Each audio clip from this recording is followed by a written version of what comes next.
نے کی کھلی آزادی دی۔ ادھر مکہ معظمہ میں سیدنا حمزہ اور سیدنا عمر بن خطاب رضی اللہ عنہما نے اسلام قبول کر لیا۔ ان تمام باتوں کی بنا پر کفار کا زور ٹوٹنے لگا۔ دوسری طرف آپ کی تبلیغی کوششوں سے مسلمانوں کی تعداد میں روز بروز اضافہ ہوتا جا رہا تھا اور قبائل میں بھی اسلام پھیلتا جا رہا تھا۔ اس صورتحال نے قریش کو مجبور کیا کہ وہ نئے سرے سے حالات کا جائزہ لیں اور اسلام کی بڑھتی ہوئی مقبولیت میں مزید اضافہ نہ ہونے دیں۔ چنانچہ قریش مکہ ایک جگہ جمع ہوئے۔ مشورے کے بعد بنی ہاشم اور بنی مطلب سے معاشرتی قطع تعلق کا فیصلہ کیا۔ ایک قرارداد لکھی گئی، اس پر حلف لیا گیا، اس میں طے پایا کوئی شخص بنو ہاشم اور بنو مطلب سے شادی بیاہ کے تعلقات نہ رکھے، کسی قسم کا لین دین نہ کرے، نہ کھانے پینے کی چیزیں ان کے ہاتھ فروخت کرے، نہ ان سے بولے چالے، جب تک کہ محمد قتل کے لیے ان کے حوالے نہیں کر دیے جاتے۔ اس قرارداد کو اہمیت دینے کے لیے اس کو کعبے کے اندر لٹکا دیا گیا۔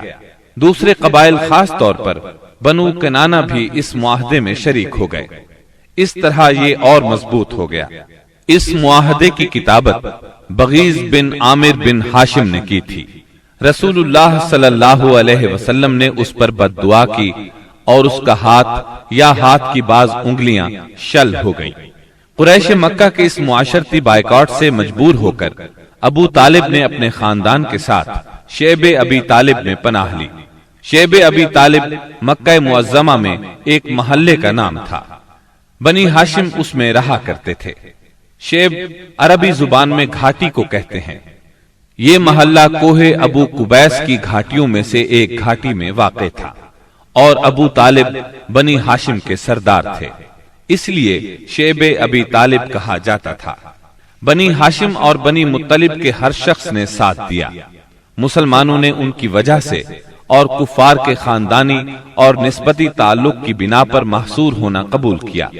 بنو ہاشم میں سے صرف ابو لہب نے قریش مکہ کا ساتھ دیا اور وہ شہر ہی میں مقیم رہا۔ بنو ہاشم اور بنو مطلب کے 3 سال اس گھاٹی میں گزرے۔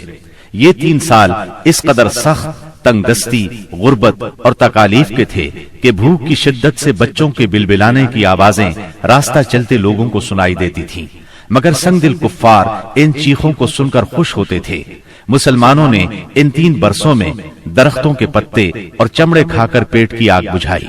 سعد بن ابی وقاص رضی اللہ عنہ فرماتے ہیں، میں بھوکا تھا، اتفاق سے رات کے وقت میرا پاؤں کسی چیز پر پڑا، میں نے اس چیز کو اٹھایا اور نکل گیا، مجھے اب تک معلوم نہیں کہ وہ کیا چیز تھی۔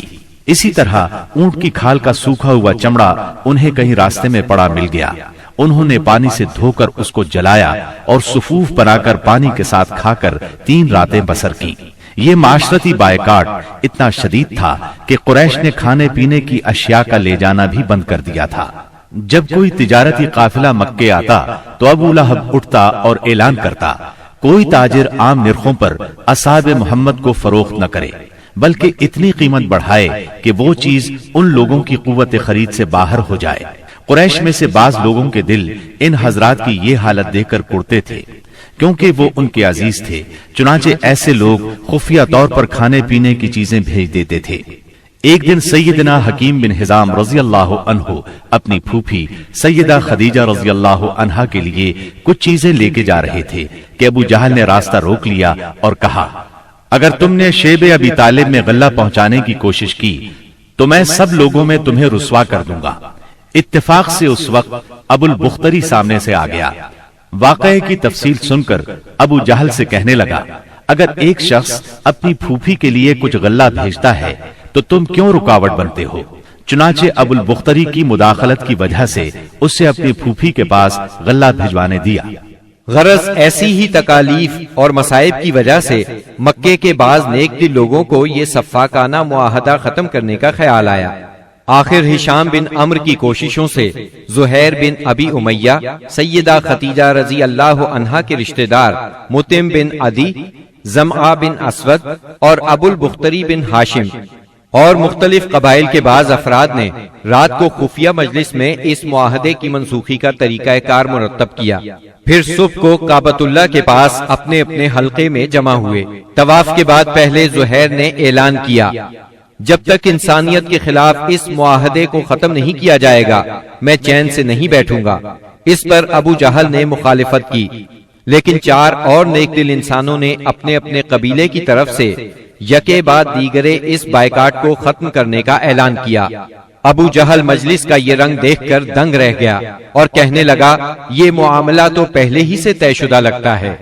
تکالیف پہنچانے کی پالیسی کے بعد جب قریش نبی کریم صلی اللہ علیہ وسلم کو نفسیاتی حربوں سے شکست نہ دے سکے تو انہوں نے اب ان پر معاشرتی دباؤ ڈالنے کا پروگرام بنایا۔ اس کے لیے ان کے سرپرست اور نگران ابو طالب پر دباؤ ڈالنا ضروری تھا۔ چنانچہ سرداران قریش نے بار بار ان کے پاس جا کر شکایت کی۔ ایک بار تو قریباً 25 سردار ابو طالب کے پاس پہنچے۔ ان میں ابو جہل، ابو سفیان، امیہ بن خلف، عتبہ، اسود بن عبد المطلب اور شیبہ شامل تھے۔ انہوں نے پہلے تو آپ کے خلاف اپنی شکایات بیان کی، پھر کہا ہم آپ کے سامنے ایک انصاف کی بات پیش کرتے ہیں۔ آپ کا بھتیجا ہمیں ہمارے دین پر چھوڑ دے اور ہم اسے اس کے دین پر چھوڑ دیتے ہیں۔ وہ جس معبود کی عبادت کرنا چاہے کرے، ہمیں اس سے کوئی غرض نہیں، مگر وہ ہمارے معبودوں کی برائی نہ بیان کرے اور یہ کوشش نہ کرتا پھرے کہ ہم اپنے معبودوں کو چھوڑ دیں۔ آپ ہم سے اس شرط پر اس کی صلح کرا دیں۔ ان کے خیال میں مصالحت کا اس سے اچھا طریقہ کیا ہو سکتا تھا؟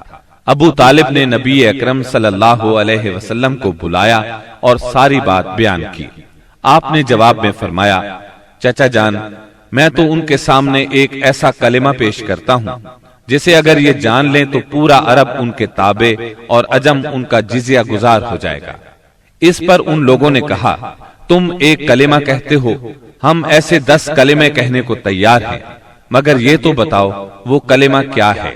آپ نے جواب میں فرمایا لا الہ الا اللہ۔ اس پر وہ سب غصے اور تکبر سے اٹھ کھڑے ہوئے۔ اس وقت وہ جو باتیں کہتے ہوئے وہاں سے نکلے ان کا ذکر قرآن کریم کی سورہ سعد کی آیات 1 تا 7 میں آیا ہے۔ صاد، اس نصیحت والے قرآن کی قسم، بلکہ کفار غرور و مخالفت میں پڑے ہوئے ہیں۔ ہم نے ان سے پہلے بھی بہت سی امتوں کو تباہ کر ڈالا تو انہوں نے ہر چند چیخ پکار کی، لیکن وہ وقت چھٹکارے کا نہ تھا۔ اور کافروں کو اس بات پر تعجب ہوا کہ انہی میں سے ایک انہیں ڈرانے والا آ گیا اور کہنے لگے کہ یہ تو جادوگر اور جھوٹا ہے۔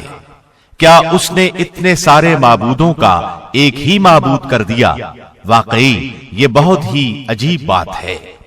ان کے سردار یہ کہتے ہوئے چلے کہ چلو جی اور اپنے معبودوں پر جمے رہو، یقیناً اس بات میں کوئی غرض ہے۔ ہم نے تو یہ بات پچھلے دین میں بھی نہیں سنی، کچھ نہیں، یہ تو صرف من گھڑت ہے۔